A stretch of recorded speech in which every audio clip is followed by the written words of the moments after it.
Well, heidi ho, everybody. It's been quite a while. I have been very, very ill. I have a selfie stick, which is why I'm able to hold this out and in now. It's part of my birthday present, which is on the 25th, August 25th.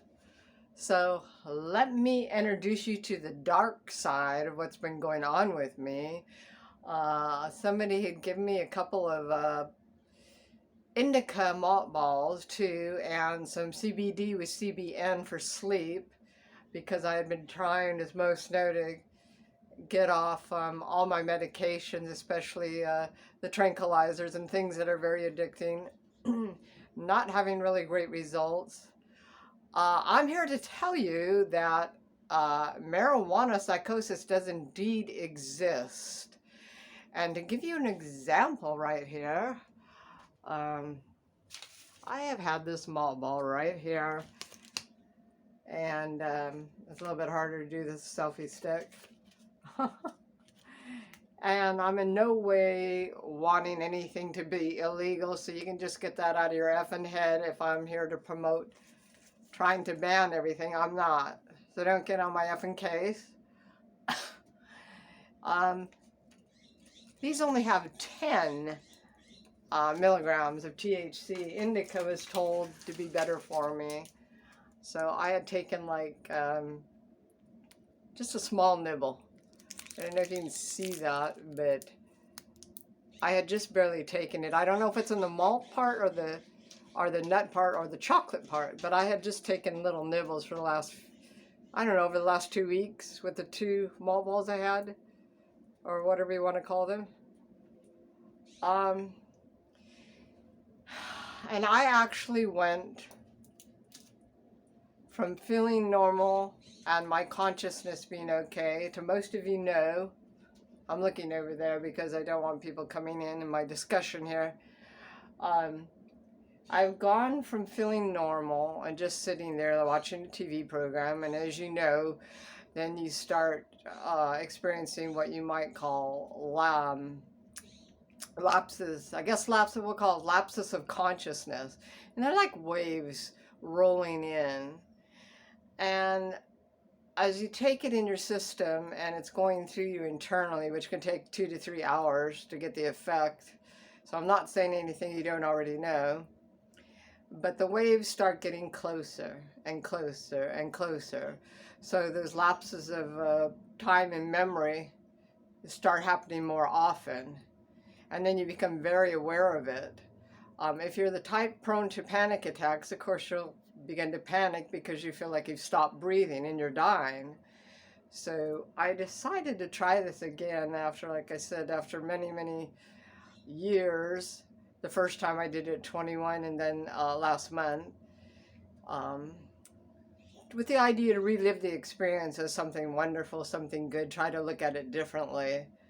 Well, let me tell you, those lapses came in, the memory loss came in. I'm talking about where you can be walking into a room, walking to the back room to get something, and you don't remember what you're going for. That's one part. But then they start getting a little bit closer together, these waves and lapses of memory, until you're walking to the back room and all of a sudden find yourself in the back room laying on the bed. And you have no idea what you're doing on the bed and what you came back for. So basically you quantum leaped. You quantum leaped from one room to another. It didn't end there for me. Pretty soon I was hallucinating that I was in the back room and the front room all at the same time. For those of you who experience more of a psychosis will know exactly what I'm talking about. For those of you who are lucky enough not to be one of the subset groups that's more prone to getting this, because I think it is genetics too, then you just may feel a little bit more open-minded. You can see both sides of someone's face at the same time. You look at something that looks much brighter, much prettier. I noticed I could see my husband's face. There's a lapse between seeing one side to the other because we don't look at both sides at the same time. We look from one to the other, as you know. Well, it closed that gap in a little bit more where I can see more of his whole face. But I could still see that there's just a slight nanosecond where I was darting my eyes back and forth. And this is the kind of thing that marijuana does. That's a good thing. And I can become very creative and write the stories much quicker. And the last vlog was done under the influence, I guess I'll call it. And that's just, I'm talking about a little tiny nibble out of the malt ball of indica. So anyway, what was I saying? I was talking about being able to see both sides of my husband's face. Well, it does that part, but then pretty soon you start hallucinating. And I'm not talking about just laying back and experiencing these waves, these rolls, this loss of consciousness. I'm talking about I got to the point where I was seeing a man come after me with an axe. I was talking to people that weren't there. I was in the tent, I rolled over and saw a burnt body, which I thought was my mother right after she had died because she was going to be incinerated, and trying to reach for my lamp and not being able to get it to turn on. And I thought maybe I was just dreaming, but I saw that the lights up in the APT had gone off. So when I sat up and got out of the tent, they really were off. So I concluded that I wasn't dreaming, but I was in a state that was such a dreamlike lucid state, dreaming I was hallucinating. Not for the faint of heart, let me tell you. The next day, I added CBD and CBN because I was told that would counteract on the effects of the THC. Instead, within an hour, I started screaming and crying on the ground, throwing things in a very maniacal sort of way, and almost bipolar. So, but it seemed to just come out of nowhere for no reason. But I knew is that I still felt very, very high. And I actually started attacking my husband. I was actually trying to kill him. I was reaching for knives. I was doing all kinds of things.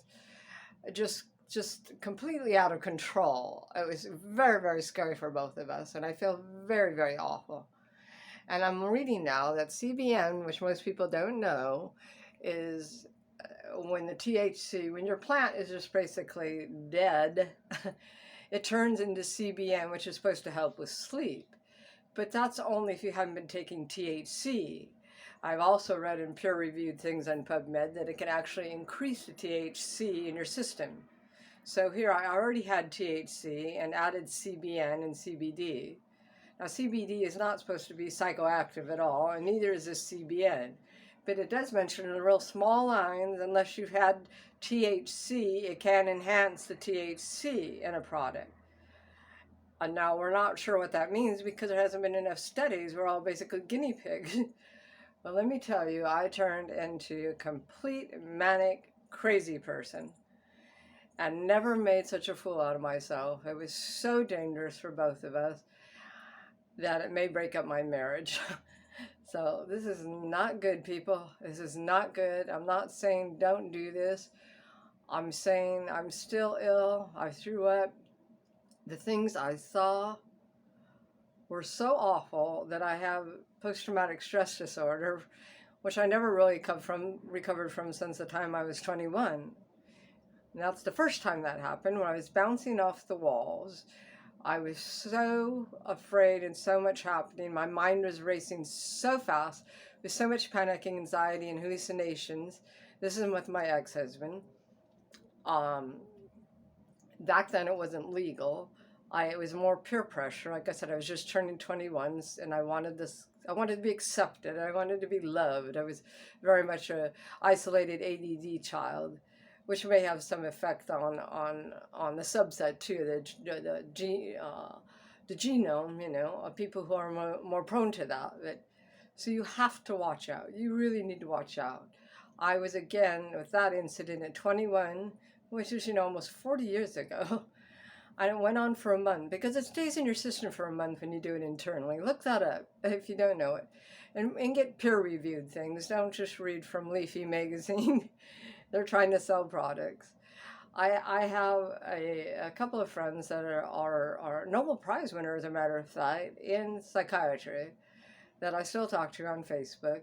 And they warned me about this. They warned that marijuana psychosis exists beyond Reefer Madness or whatever that movie was. I never did see it, but I was trying to kill my husband.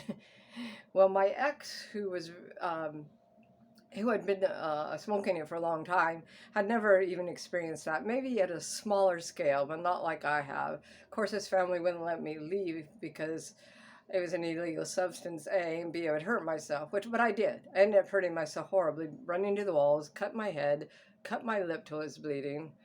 And I ended up with a psychosis and going in waves for a whole month after. It pretty much changed the way I think and changed my perception, where I never really got better. I still experience anxiety and panic attacks to this day.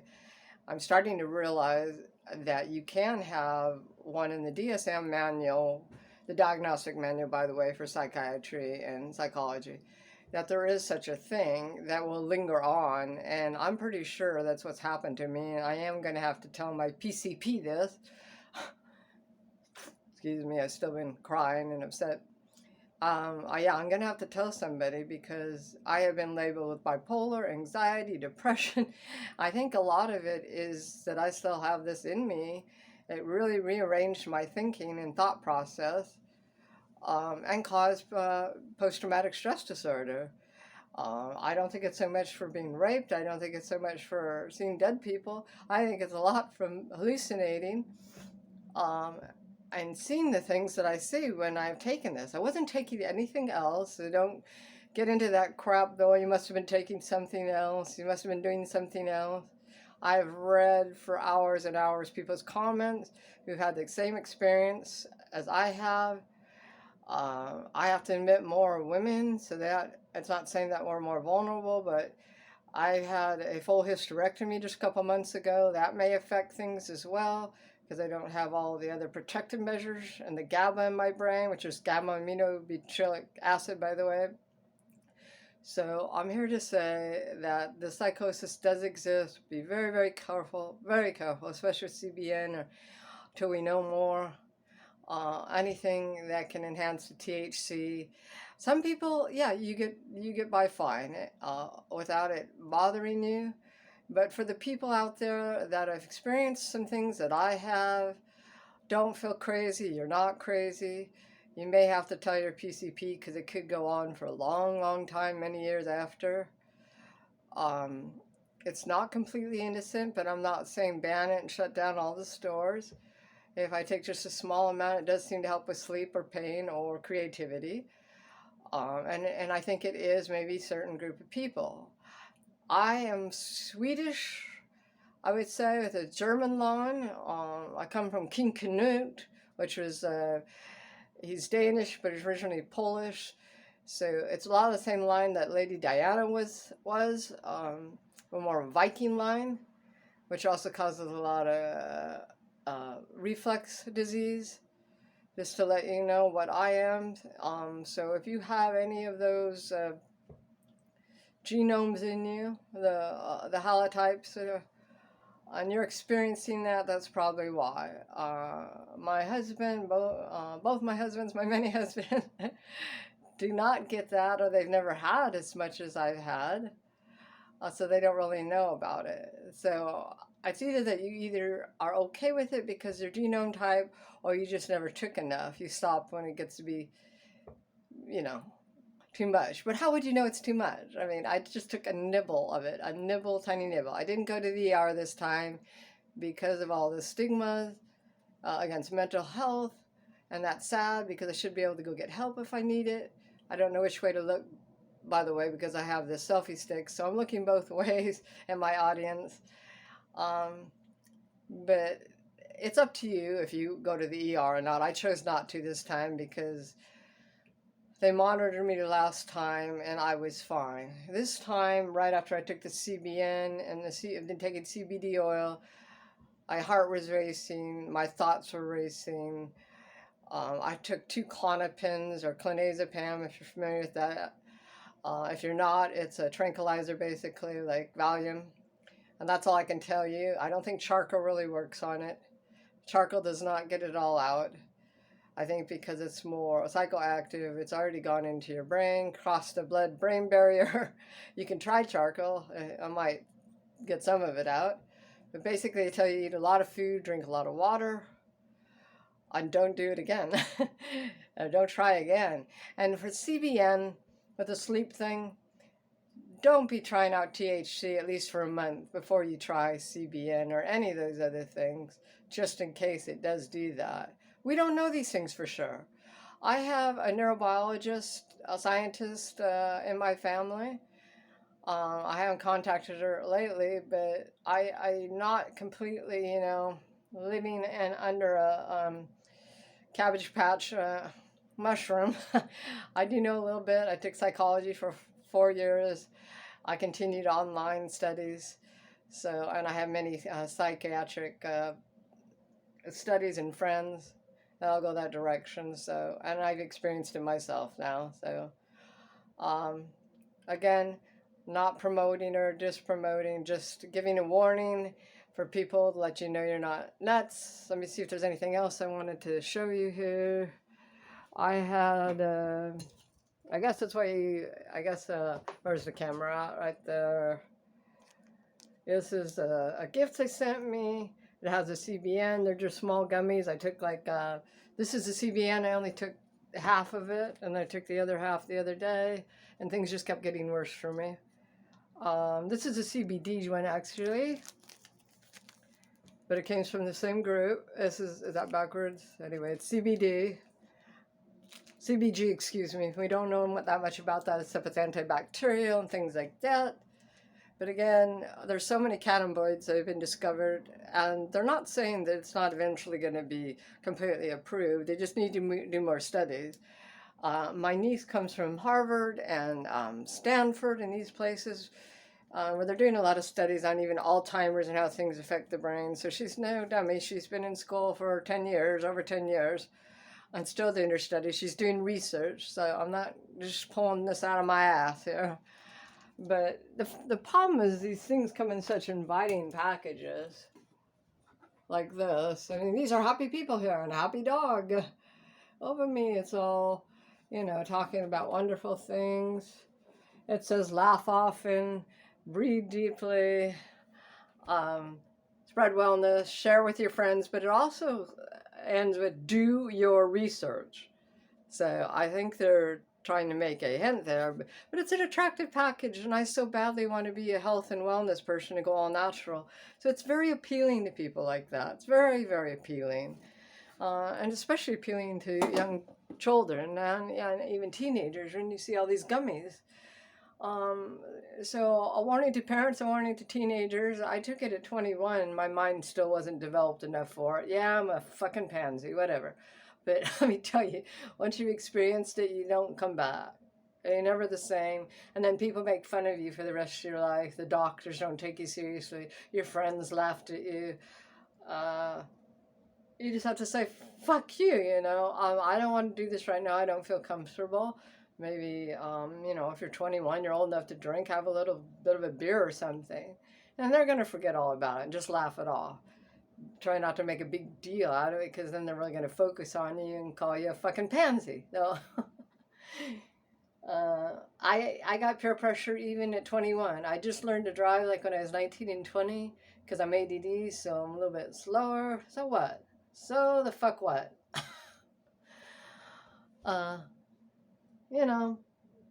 Once they're drunk, they're not going to remember anyway what you did, and you can just make up an experience. But what you don't want is to have a bad trip that goes on for 2 days and then end up having waves come hit you for a full month until it completely rearranges your brain. So you've had brain damage. And folks, there is such a thing as brain damage and being psychotic. And they're finding out now a lot of it is inflammation in the brain. I have something now that's like shell shock. I can't even talk now. I'm so upset. Like shell shock. That changed to Gulf War syndrome, which has changed to more post-traumatic stress thing. One report found, I don't know who it was, and shell shock was a term for soldiers way back in, the early 1900s, in 1914, 1919, and beyond, when they couldn't find anything physically wrong with them when they'd gone into combat on the front lines. And so they stuck them back out on the front line. And there was a name for them. The French termed them something like ghost soldiers. And they would just, they'd be at the front lines, and they'd just basically be dead people staring. And then we didn't know there was inflammation of the brain. So we practically burned them with pokers and said, get the fuck back out there. There's nothing wrong with you, coward. But we know now it happens to women that have been amused, or even incidents like this where you've had hallucinations that you weren't expecting, and they went on for hours.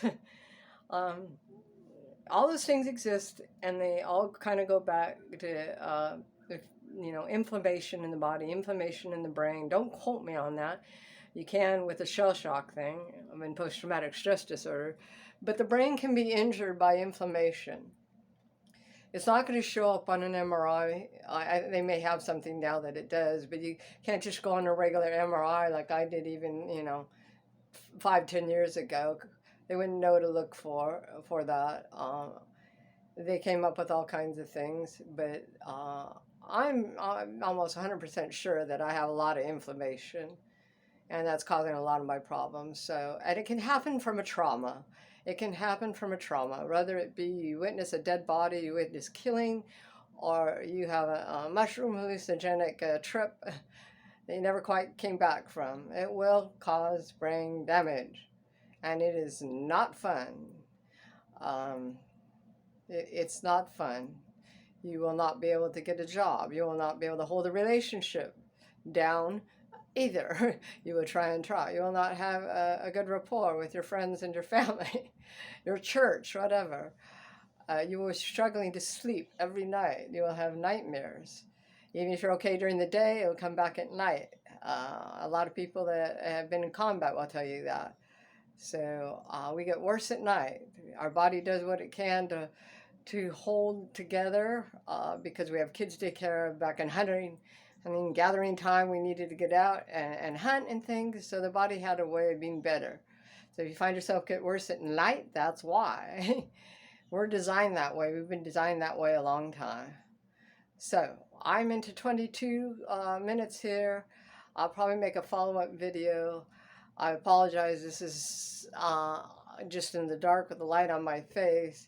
It's just that time of day where I'm not getting a lot of light and privacy. So I'm going to try to hang in there. I'm still not doing well. Like I said, I took 2 Klonopins. If you can have that available to you already, prescribed, try that first. Make sure to drink lots of water. And it does indeed exist. So be very, very careful. No. Over and out. Yeah, what a dorky thing to say.